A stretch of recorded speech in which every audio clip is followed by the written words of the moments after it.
नमस्कार दोस्तों, स्वागत है आपका अपने यूट्यूब चैनल एग्जाम अपडेट में। आज मैं प्रैक्टिस सेट 4 के साथ आपके समक्ष उपस्थित हूँ और इसमें हमने 60 प्रश्नों को कवर किया है हिंदी का।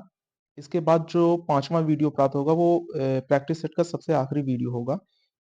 इसके बाद हम थ्योरेटिकल पोर्शन को क्रमवार कंप्लीट करेंगे। तो चलिए बिना समय गंवाए स्टार्ट करते हैं पहले क्वेश्चन से। पहला प्रश्न है, निम्नलिखित शब्द निम्नलिखित में से किस शब्द की वर्तनी अशुद्ध है? ठीक है, हमें यहाँ पे वर्तनी अशुद्धि बताना है कि किसकी वर्तनी शुद्ध नहीं है। पहला ऑप्शन है ज्योत्सना, बी है श्रृंगार, सी है उज्ज्वल और डी है अध्यात्म। ठीक है, तो याद रखें इसमें जो ज्योत्सना है पहला ऑप्शन, ठीक है, यह उपयुक्त तो नहीं लिखा है। आखिर ज्योत्सना की वर्तनी अशुद्ध क्यों है? ज्योत्सना कैसे लिखा जाएगा? याद रखें ज्योत्सना का जो शुद्ध रूप है वो इस प्रकार लिखा जाएगा, ज्योत्सना। ठीक है, यह इसका उपयुक्त वर्तनी होगा। ठीक है, यह ज्योत्सना उपयुक्त तौर पर लिखा नहीं गया है। ठीक है, तो ए ऑप्शन हमारा जो है वो राइट हो जाएगा।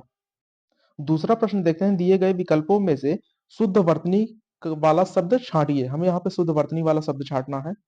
पहला है संशय, दूसरा है संशय और सी है संशय और डी है संशय। ठीक है, तो यहाँ पे हमें उपयुक्त शुद्ध वर्तनी छांटना है, तो याद रखिए डी ऑप्शन जो है हमारा राइट हो जाएगा, संशय। ठीक है, तीसरा प्रश्न है, दिए गए विकल्पों में शुद्ध वर्तनी वाला शब्द छांटिए। हमें यहाँ पे शुद्ध वर्तनी वाला शब्द छांटना है। ए है दृष्टि, बी है दृश्य, सी है दृश्य और डी है दृश्य। ठीक है, तो इसमें से हमें शुद्ध वर्तनी छांटना है, तो याद रखिए दृश्य। ठीक है, बी जो ऑप्शन है ये सही तौर पर लिखा गया है। ठीक है, तो बी राइट आंसर होगा। चौथा प्रश्न देखते हैं, एक वाक्य शुद्ध है। ठीक है, इसमें वाक्य दिया हुआ है और पूछ रहा है कौन सा वाक्य शुद्ध है, हमें उस वाक्य का चयन करना है। ठीक है, पहला है आपकी राय से यह काम जरूरी है, दूसरा है वह मिष्टान की बड़ी दुकान है, तीसरा है भारत कश्मीर से लगाकर कन्याकुमारी तक फैला है और डी ऑप्शन है उन्होंने बहुत सी पुस्तकें एकत्रित कर ली हैं। ठीक है, तो यहाँ पे हमें शुद्ध वाक्य का चयन करना है, तो यहाँ पे जो बी है, ठीक है, वहाँ मिष्टान की बड़ी दुकान है। ठीक है, ये राइट हो जाएगा। ठीक है, मिष्टान जो बिल्कुल सही लिखा है। ठीक है, इसका जो अधिकतर हमें रूप देखने को मिलता है इस प्रकार से दिखता है, मिष्ठान। ठीक है, तो यह गलत है। ठीक है, मिष्ठान ये वाला सही है। नेक्स्ट देखते हैं पांचवा प्रश्न, एक की वर्तनी शुद्ध है। ठीक है, हमें वहाँ किसकी वर्तनी शुद्ध है हमें उसका चयन करना है। पहला है अननास, बी है अक्षौहिणी, सी है अक्षामिक और डी है अकाल। ठीक है, तो पांचवे का जो राइट आंसर होगा वो होगा अननास। ठीक है, यह शुद्ध तौर पर लिखा हुआ है। ठीक है, अक्षौहिणी किसी प्रकार लिखा जाएगा, तो याद रखें अक्षौहिणी नहीं अक्षौहिणी लिखा जाता है। ठीक है, अक्षौहिणी।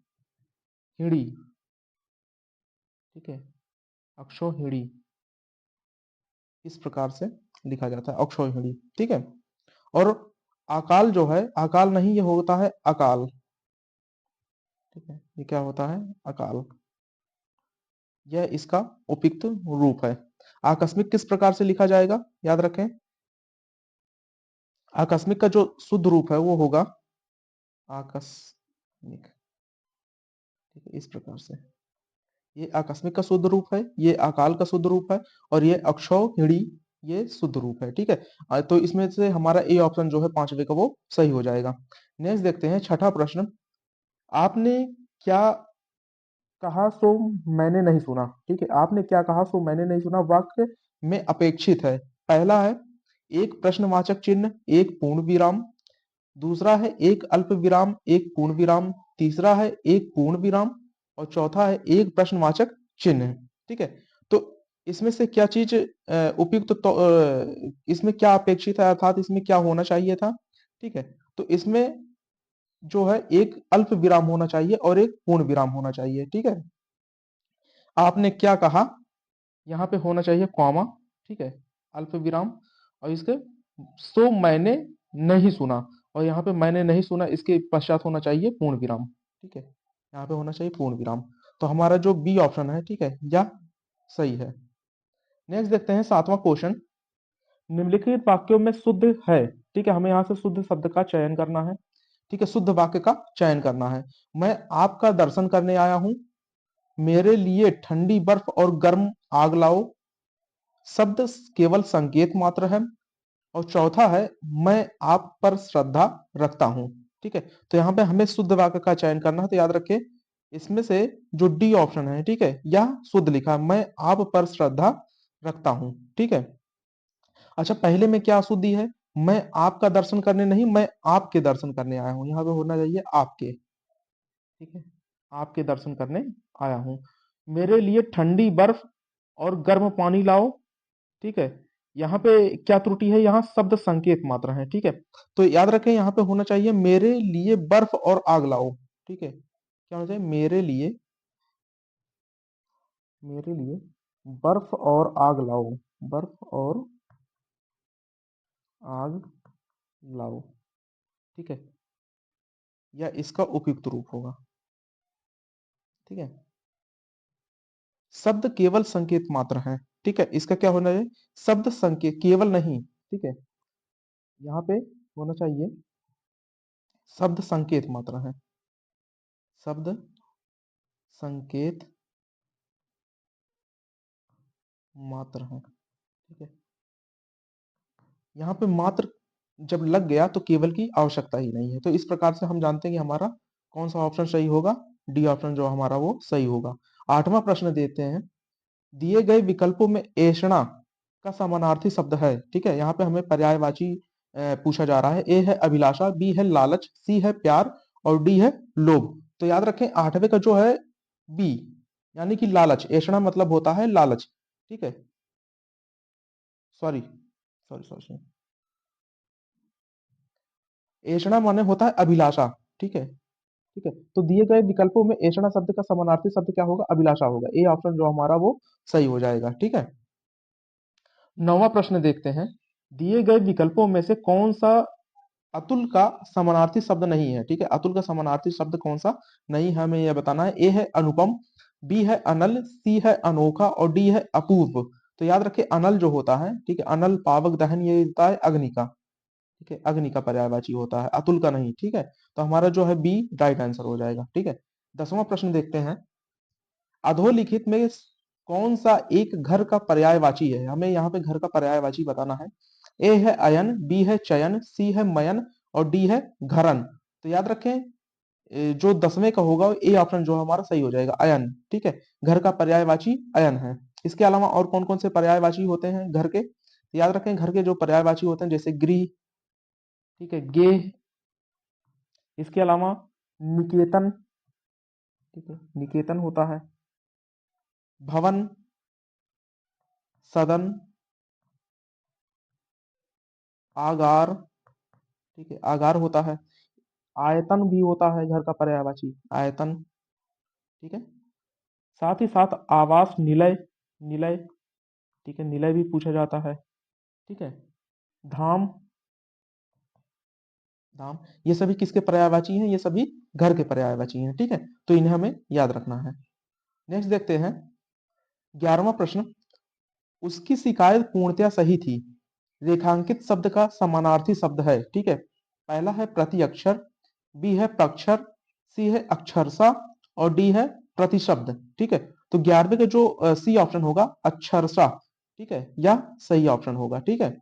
12वां प्रश्न देखते हैं, अंतः, अतः शब्द का समानार्थी पहचानिए, ठीक है, अतः शब्द का समानार्थी हमें पहचानना है। ए है अन्यथा, बी है अतएव, सी है परिणामतः और डी है अस्तु, ठीक है। तो 12वें का जो राइट आंसर होगा वो होगा अतएव, ठीक है, अतएव हमारा सही ऑप्शन होगा। नेक्स्ट देखते हैं, निम्नलिखित में से कौन एक शब्द आम का पर्यायवाची नहीं है, हमें यहाँ पे आम का पर्यायवाची हमें बताना है। ए है अतिसौरम, बी है सहकर, डी है सी है अंबु और डी है रसाल, ठीक है। तो 13वें का जो राइट आंसर होगा, ठीक है, आम का पर्यायवाची कौन सा नहीं है, ठीक है, तो ये होगा अंबु। अंबु किसका पर्यायवाची है, याद रखिए बहुत ही मोस्ट इंपॉर्टेंट क्वेश्चन है, अंबु किसका पर्यायवाची है, अंबु जल का पर्यायवाची है, किसका, जल का, ठीक है। अंबु से हमें देखने पे लग रहा है कि ये आम का पर्यायवाची होगा, लेकिन ऐसा नहीं है, अंबु आम का पर्यायवाची नहीं बल्कि जल का पर्यायवाची है। हम पढ़ते हैं अंबुज, जलज, नीरज, तोयज। अंबुज यानी कि जल में जन्म लेने वाला, यानी कि कमल, ठीक है, तो अंबुज जल का पर्यायवाची है। इसके अलावा अतिसौरभ, साहकार, ठीक है, रसाल, ये सभी किसके पर्यायवाची हैं? ये आम के पर्यायवाची हैं, ठीक है। नेक्स्ट देखते हैं 14वां प्रश्न।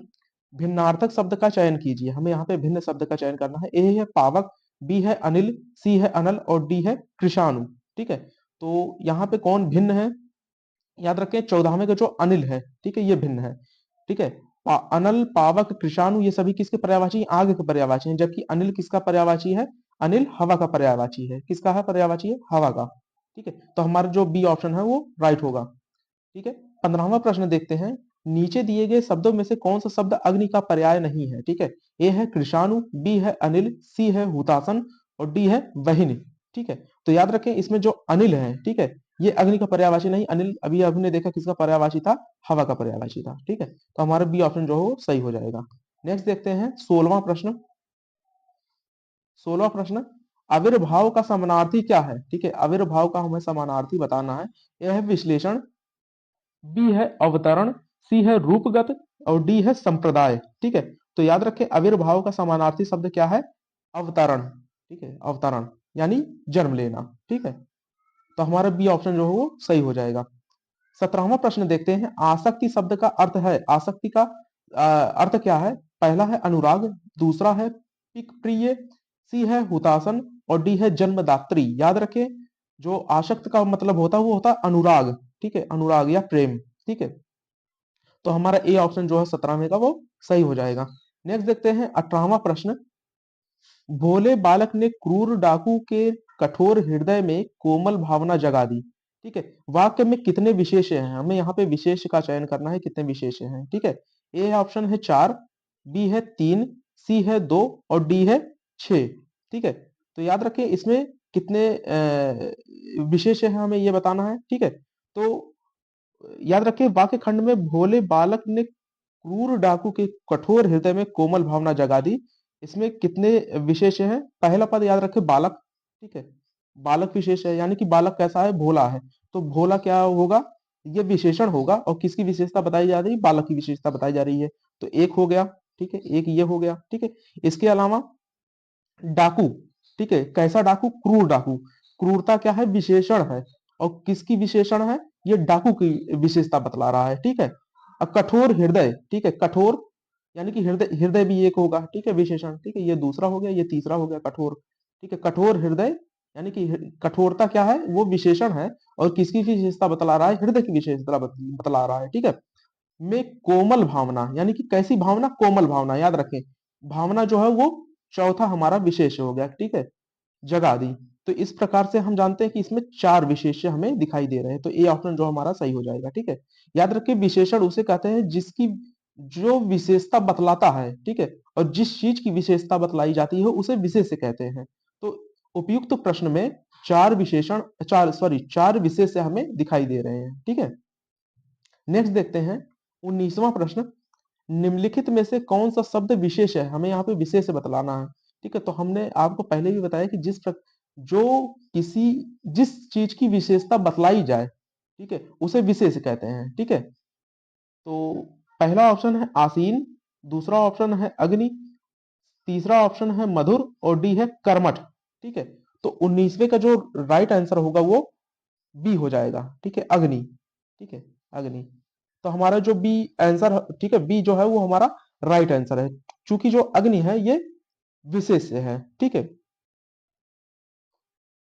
नेक्स्ट देखते हैं 20वां प्रश्न।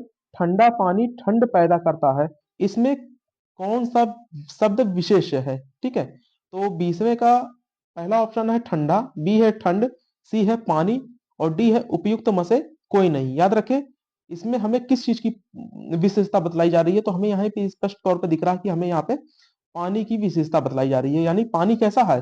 ठंडा है, ठीक है। तो यानी कि हमारा जो सी ऑप्शन होगा वो हमारा राइट आंसर होगा, ठीक है। यानी कि सी, पानी जो है वो विशेष है और ठंडा क्या है? ये विशेषण होगा, ठीक है।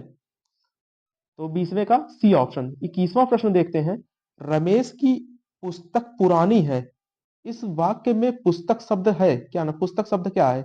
ये है विशेष, बी है विशेषण, सी है क्रिया विशेषण और डी है सर्वनाम। तो याद रखें, रमेश की पुस्तक पुरानी है। इस वाक्य में पुस्तक शब्द क्या है, याद रखें पुस्तक की विशेषता क्या है, ठीक है, तो पुस्तक क्या है, विशेष्य है, ठीक है, और पुरानी क्या है, ये विशेषण है, ठीक है, तो हमारा ए ऑप्शन जो है वो सही हो जाएगा। 22वां प्रश्न देखते हैं, मोहन एक शालीन लड़का है। इस वाक्य में शालीन शब्द क्या है, ए है परिमाणवाचक विशेषण, बी है संख्यावाचक विशेषण, सी है गुणवाचक विशेषण और डी है सार्वनामिक विशेषण।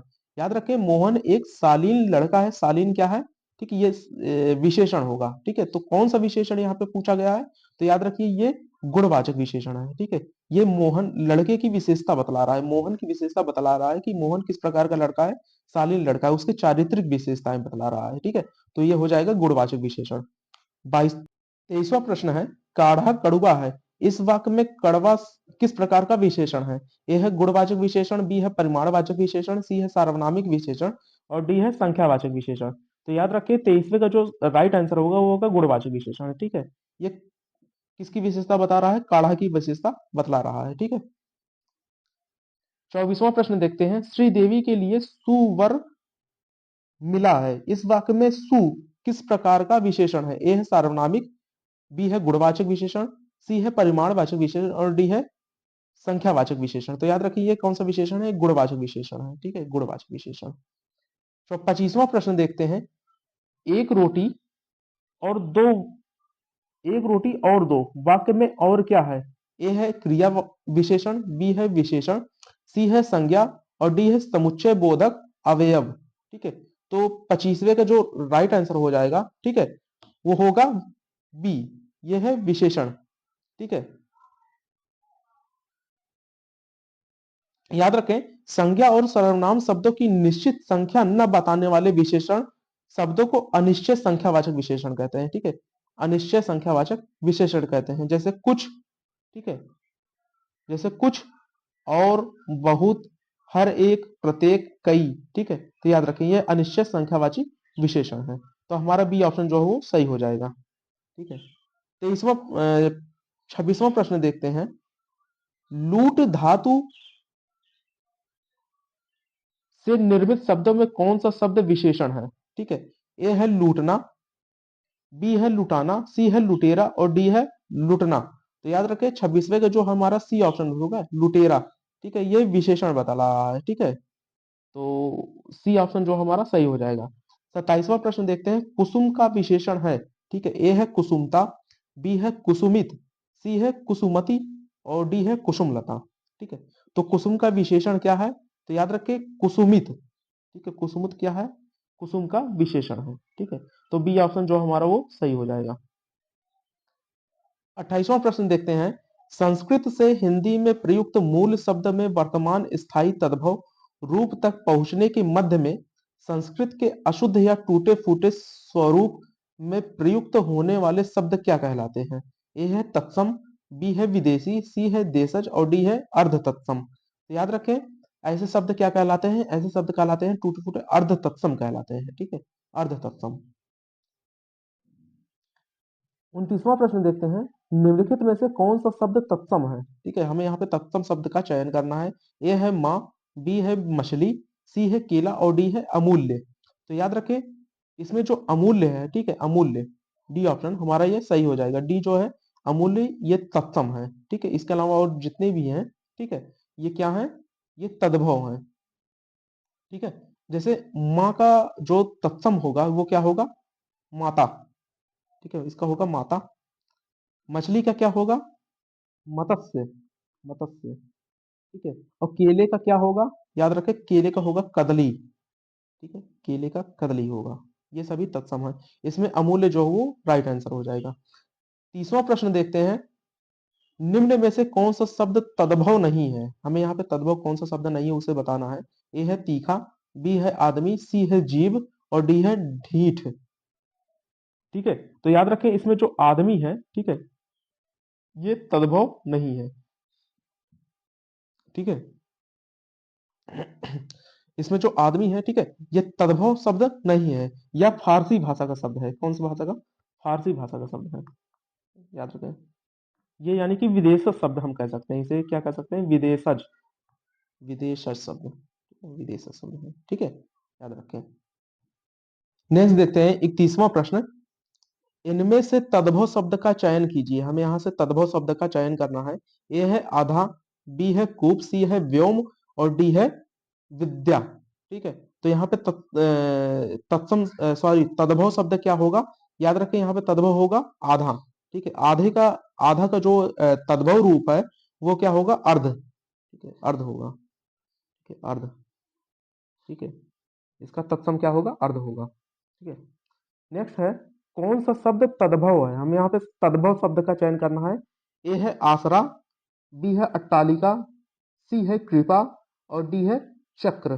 तो याद रखें, इसमें जो हमारा आसरा है, ठीक है, ये तद्भव शब्द है, ठीक है, आसरा तद्भव शब्द है, ठीक है।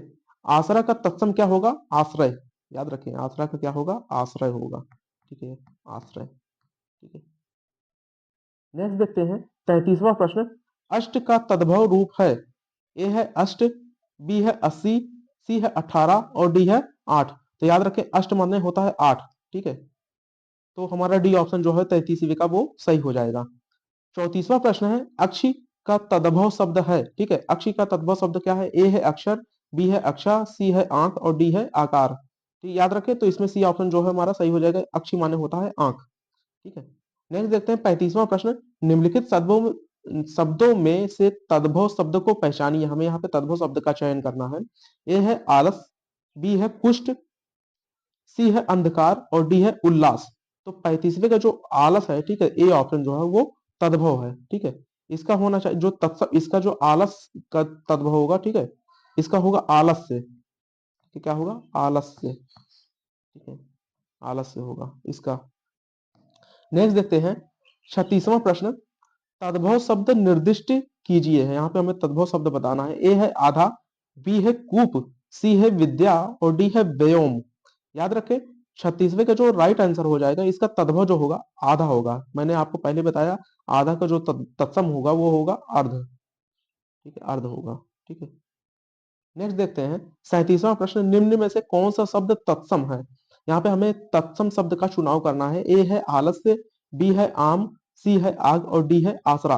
तो यहाँ पे हमें स्पष्ट तौर पर देख पा रहे हैं कि हमारा जो आलस्य लिखा हुआ है यह हमें तत्सम शब्द दिखाई दे रहा है। आम का क्या होगा, आम्र, ठीक है, आम का आम्र होगा। आग का होगा अग्नि, अग्नि। और आसरा का होगा आश्रय, ठीक है, आश्रय, याद रखें। नेक्स्ट देखते हैं 38वां प्रश्न, जिसे जीता ना जा सके। वाक्य के लिए एक शब्द हमें यहाँ पे बताना है, ठीक है, जिसे जीता ना जा सके। ए है अगेय, बी है अनंत, सी है अजेय और डी है अगाध। याद रखें, जिसे जीता ना जा सके उसे कहते हैं अजेय, ठीक है।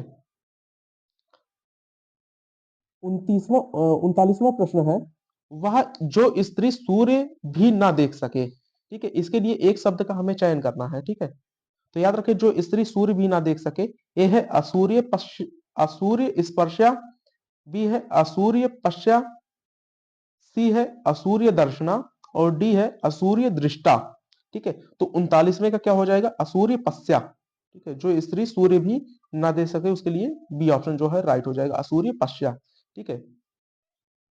नेक्स्ट देखते हैं, जो संविधान के अनुकूल ना हो, इसके लिए क्या होगा, जो संविधान के अनुकूल ना हो उसके लिए ए है संवैधानिक, बी है राजनैतिक, सी है असंवैधानिक और डी है अराचक। तो याद रखें असंवैधानिक इसका सही आंसर होगा, जो संविधान के अनुकूल ना हो। 41वां प्रश्न देखते हैं, जो भविष्य की बात सोचता हो के लिए एक शब्द कौन सा है, ठीक है। ए है भविष्य चिंतक, बी है भावी चिंतक, सी है चिंताकुल और डी है अग्रसोची। तो याद रखें 41वें का जो राइट आंसर होगा वो सा डी, यानी कि अग्रसोची, जो भविष्य की बात सोचता हो। 42वां प्रश्न है, धरती और आकाश के बीच का स्थान, इस अभिव्यक्ति के लिए एक उपयुक्त शब्द कौन सा है। ए है स्वर्ग, बी है प्राकृति, सी है नरक और डी है अंतरिक्ष। तो याद रखें डी ऑप्शन जो है वो अंतरिक्ष सही हो जाएगा, ठीक है। धरती और बीच के आकाश धरती और आकाश के बीच के स्थान को अंतरिक्ष कहते हैं। 43वां प्रश्न देखते हैं, जिसका मूल्य आंका ना जा सके, इस अभिव्यक्ति के लिए एक उपयुक्त शब्द कौन सा है। ए है मूल्य रहित, बी है अमूल्य, सी है परम मूल्य और डी है अति मूल्य। तो याद रखें जिसका मूल्य आंका ना जा सके उसके लिए कौन सा शब्द का प्रयोग किया जाएगा, तो इसके लिए अमूल्य। ठीक है, अमूल्य। बी ऑप्शन जो हमारा सही हो जाएगा। 44वां प्रश्न देखते हैं, जो कानून के विरुद्ध हो, इस अभिव्यक्ति के लिए एक उपयुक्त शब्द कौन सा है? 44वां प्रश्न है, जो कानून के विरुद्ध हो, इस अभिव्यक्ति के लिए एक उपयुक्त शब्द कौन सा है? ए है अनैतिक, बी है अनुचित, सी है अवैध और डी है अधार्मिक। तो याद रखें जो 44वें का सी ऑप्शन होगा अवैध। ठीक है, जो कानून के विरुद्ध हो उसके लिए अवैध शब्द का प्रयोग करते हैं। 44वें का सी ऑप्शन जो हमारा सही हो जाएगा।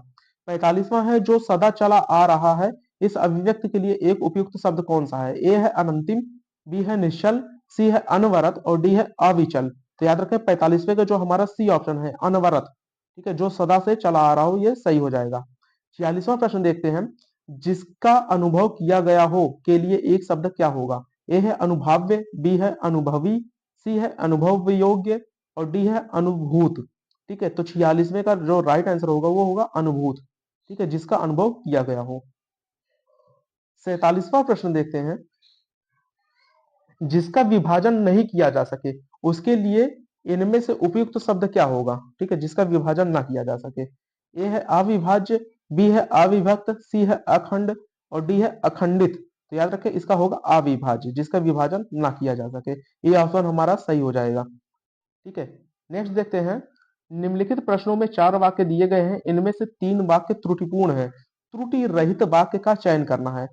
ठीक है, पहला है मैंने अनेक पुस्तकें लिखी, बी है मैं अनेक पुस्तकें लिखी, सी है मैंने अनेक पुस्तकें लिखी और डी है मैंने अनेक पुस्तकें लिखी। तो 48वें का जो इसमें हमें त्रुटि रहित वाक्य कौन सा दिखाई दे रहा है? हमें सी दिखाई दे रहा है, मैंने अनेक पुस्तकें लिखी। तो हमारा सी ऑप्शन जो है वो सही हो जाएगा। 49वां प्रश्न देखते हैं, निम्नलिखित वाक्यों में से कौन सा एक अशुद्ध है? हमें यहाँ पे अशुद्ध शब्द का चयन करना है।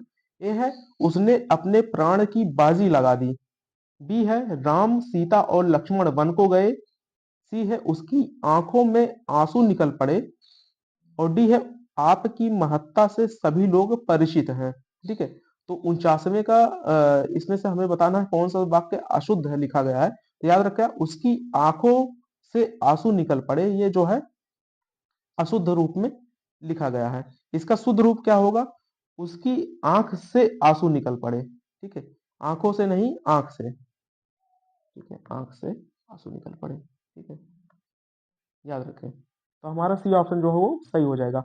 50वां प्रश्न देखते हैं, इनमें से कौन सा वाक्य अशुद्ध है? हमें यहाँ पे अशुद्ध वाक्य का चयन करना है। ए है हर एक खिलाड़ी मैदान में पहुंच गए, बी है सड़क पर बहुत भीड़ है, सी है अध्ययन के लिए अच्छी पुस्तकें आवश्यक है और डी है साहित्य और संस्कृति का गहरा संबंध है। ठीक है, तो यहाँ पे अशुद्ध वाक्य कौन सा है? ठीक है, ए जो है यहाँ पे अशुद्ध रूप में दिया हुआ है, हर एक खिलाड़ी मैदान में पहुंच गए हैं। ठीक है, 51वां प्रश्न देखते हैं, उन्नति परिश्रम से होती है का कारण तो आलस्य है, उक्त वाक्य में रिक्त स्थान की पूर्ति के लिए रेखांकित शब्द का विलोम क्या होगा? ठीक है, उन्नति का विलोम पूछा जा रहा है। ए है पतन, बी है अवनति, सी है पराभव और डी है हानि। तो 51वें का बी होगा, उन्नति का जो विलोम शब्द है वो होगा अवनति। ठीक है, 52वां है मित व्यय का विलोम क्या होगा? ठीक है, यानी कम खर्च के करने वाला। ठीक है, ए है अपव्यय, बी है अल्प व्यय, सी है कृपण और डी है बहुव्यय। तो याद रखिए 52वें का जो हमारा हो जाएगा अपव्यय, यानी कि अधिक खर्च करने वाला। ठीक है, हमारा सही हो जाएगा।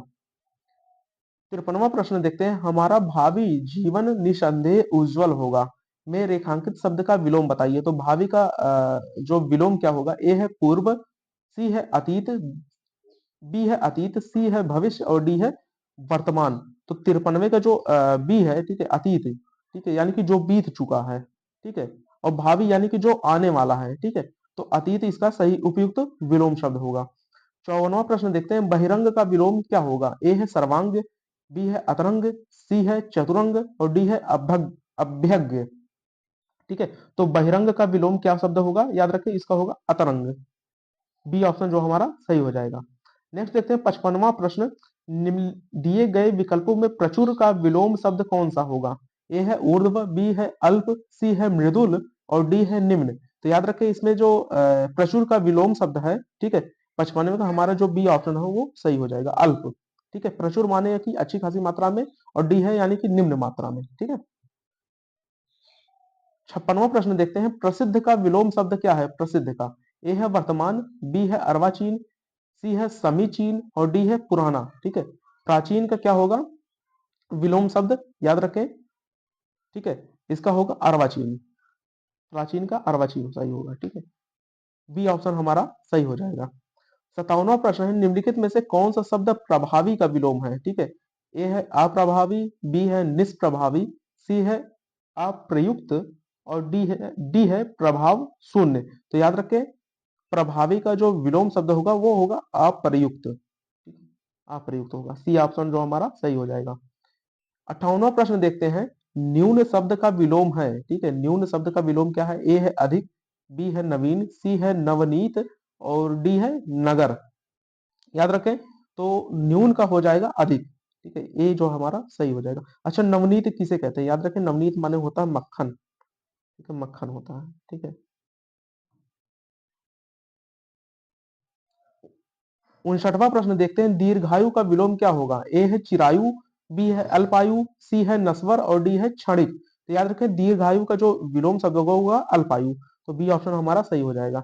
सबसे लास्ट प्रश्न देखते हैं, गुण का विपरीतार्थक शब्द है। ठीक है, ए है सगुण, बी है गुणातीत, सी है अवगुण और डी है गान। तो याद रखें, जो गुण का विपरीतार्थक शब्द होगा वो क्या होगा? अवगुण होगा। ठीक है, सी ऑप्शन हमारा सही हो जाएगा। इस प्रकार से हमने देखा कि हमने टेस्ट संख्या 4 के सभी 60 प्रश्नों को क्रमवार कंप्लीट किया। ठीक है, अब सबसे लास्ट सेट 5। ठीक है, कल इसके वीडियो पब्लिश किया जाएगा। ठीक है, और कोशिश यही रहेगी कि इन 5 प्रैक्टिस सेट के बाद हमने इसका ट्रेंड एनालिसिस कर लिया कि किस प्रकार से पीवाईक्यूज में और किस प्रकार से जो वास्तविक टेस्ट होते हैं उनमें हिंदी के प्रश्न पूछे जाते हैं। तो इसी प्रकार हमें आगे के थ्योरी पोर्शन को कंप्लीट करना है। ठीक है, सो मिलते हैं नेक्स्ट वीडियो में। Thank you so much.